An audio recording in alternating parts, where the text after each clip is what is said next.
Bismillahirrahmanirrahim. Assalamu alaikum. This is Dr. Ghufran Babar and you're watching my YouTube channel. Today's video would be on abnormalities of the skull in the newborn baby.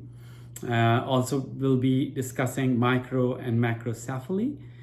Before we go forward, please subscribe to my channel. So as far as the common vignettes in USMLE Step 2CK or Step 3 would be regarding a couple of conditions. One is cephalohematoma and caput succedaneum. Basically, this cephalohematoma, so as the name tells, is hematoma. So it is bleeding under the periosteum, so subperiosteal bleed. So subperiosteal bleed, meaning it, as you know, that skull of the baby is composed of small bones. So it would be localized to a specific part of the skull, meaning it will not cross the suture lines and there will be swelling, and basically it is self-resolving, maybe because of the trauma during the birth process, and it will resolve in a few months.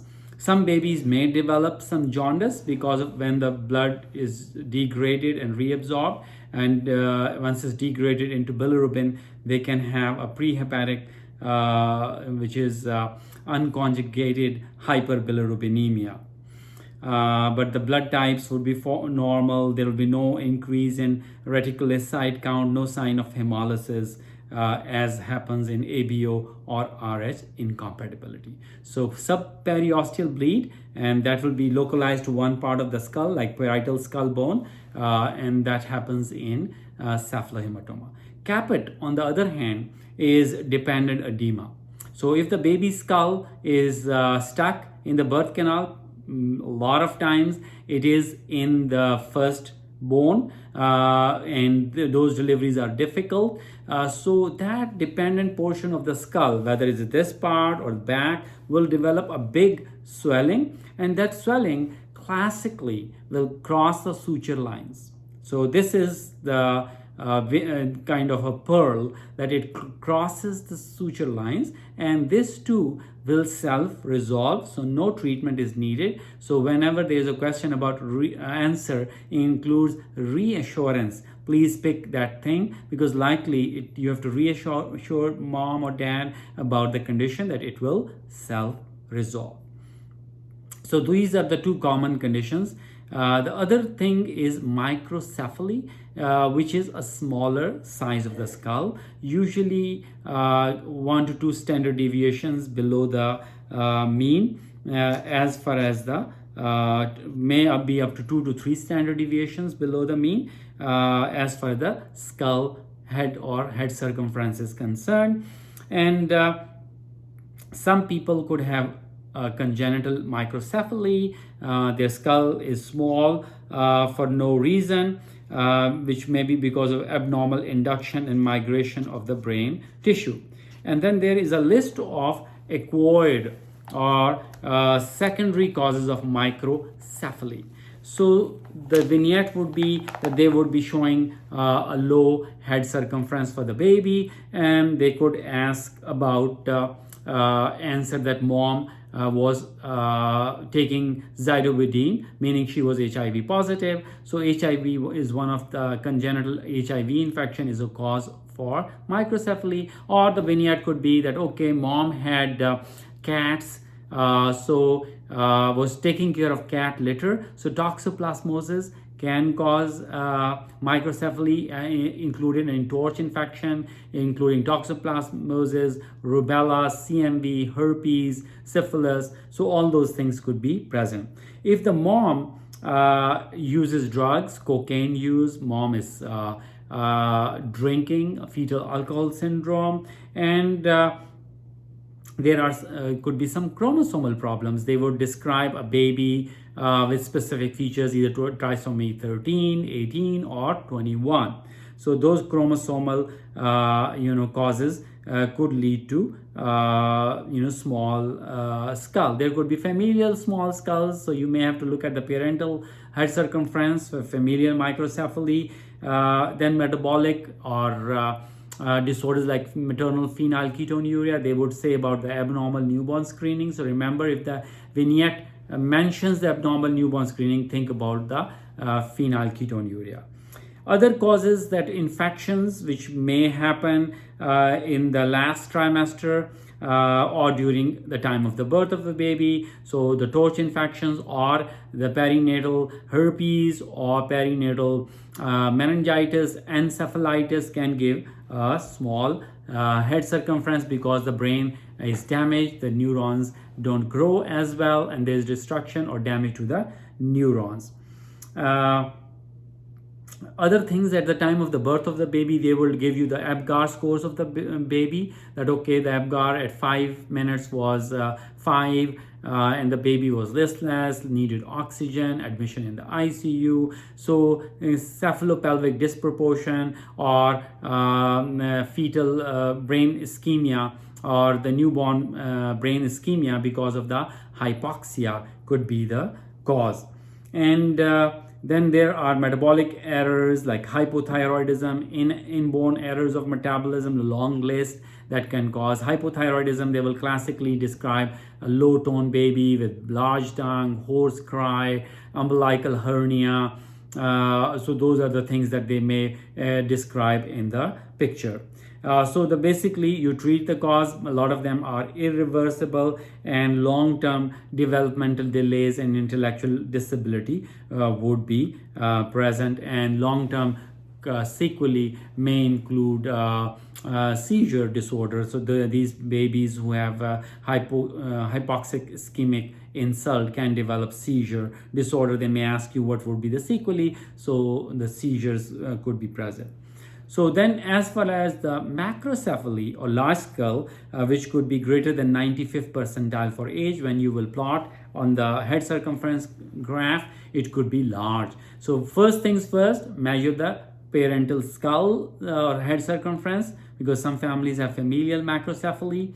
Then you think about metabolic problems, De Soto syndrome, that can cause large skulls. Storage diseases, Canavan syndrome, gangliosidosis, neurofibromatosis. They may describe to you in the vignette that the child has coffee colored spot or a neurofibroma, maybe they be described, or just a soft tissue swelling may be there. But if they show a picture of cafe au lait spot with large skull, you should think about neurofibromatosis. If they mention in the vignette that the child also has short limbs, and large skull, you should think about achondroplasia. And achondroplasia is one of the conditions that may be associated with advanced paternal age. Down syndrome is associated with advanced maternal age, while achondroplasia may be associated with advanced paternal age. And then the other things are hydrocephalus, meaning obstruction in CSF flow, which could be anatomical at the obstruction at different foramina at the third or fourth ventricle, or there could be a congenital brain tumor or abscess or something else, space occupying lesion excuse me, which may be causing obstruction of CSF flow. In that case, there will be bulging anterior fontanelle, tenting, and posterior fontanelle would be open. There will be sunset sign that the child would have visible sclera above the eyeball, and the treatment would be again to treat the cause. For hydrocephalus, shunting would be required. There's some other disorders for the skull is the craniosynostosis, which is the premature closure of the fontanelles. Sometimes diabetes, maybe uncontrolled diabetes, may be associated with it. So closure of the fontanelles could be either sagittal suture, either the meiotic suture or coronal suture, and it may present differently. For A sagittal suture, they could have elongated skull or dolichocephaly, and that is usually diagnosed as 6 months of life on an average.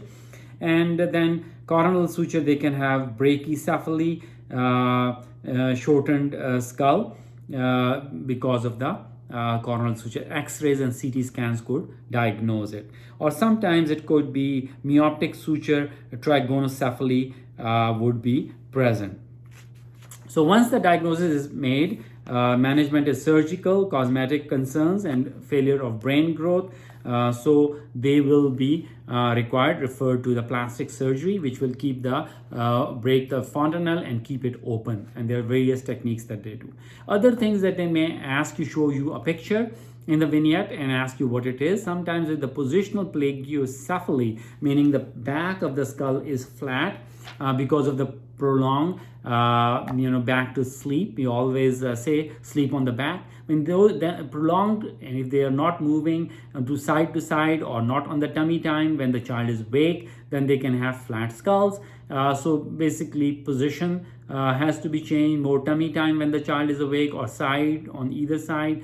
In the past, it was recommended helmets should be used. Now American Academy of Pediatrics is falling away from 2011 statement of helmet therapy, and they now recommend that you should change the position and it self-corrects. So these will be different vignettes in which they may describe a microcephaly child with toxoplasmosis. They may describe a large skull with hydrocephalus, and they may ask you the treatment, like shunting would be there. But remember, the sunset sign may be there, the baby seeing, and the eyeballs are lower down, or bulging fontanelle would be present. So all these list of causes would present with different vignettes. They may show microcephaly and Down syndrome. All those disorders could be presented like I described before. So hopefully this clinical discussion on USMLE series on skull abnormalities, including cephalohematoma, caput succedaneum, microcephaly, macrocephaly, positional plagiocephaly, craniosynostosis will be useful, and there will be at least a few questions on your step 2 CK and step 3 exams on these topics. Please give me comments if you want videos made on any other topics. I wish you best of luck in your exam. Thank you and best of luck. Sallallahu alaihi wa alihi wa sahbihi wa sallam. Please don't forget to subscribe to my channel. Thank you.